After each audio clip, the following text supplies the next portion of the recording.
শয়তান বলেছিল যে আল্লাহ আমি তোমার সমস্ত বান্দাগুলি দিয়া জাহান্নাম ভরে দেব। আল্লাহ তখন ফেরেশতাদেরকে ডেকে বলছিলেন, ফেরেশতারা শয়তানে বললো কি শুনেছো?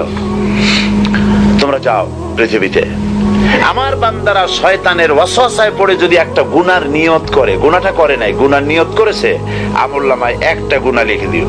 আমলনামায় কোনো গুনাহ লিখবা না। গুনার নিয়ত করেছে, গুনাহটা করে নাই, গুনাহ লিখবা না। যখন গুনাহটা করে ফেলবে তখন একটা গুনার জন্য একটা গুনাহ লিখো, আর যদি তওবা করে তা আমি মাফ করে দেব। আর যদি আমার বান্দা একটা নেকের নিয়ত করে, একটা নেক কাজের নিয়ত যদি করে, তাহলে কাজটা করে নাই, নেক কাজের নিয়ত করেছে, হজে যাবে নিয়ত করেছে, যায় নাই, যেতে পারে নাই, এখনো দান করবে এখনো করে নাই, নিয়ত করেছে, আমলনামায় একটা নেকি লিখে দিবা। আর যখন নেকের কাজটা করা হবে তখন 10টা গ্রেস মার্ক লাগাই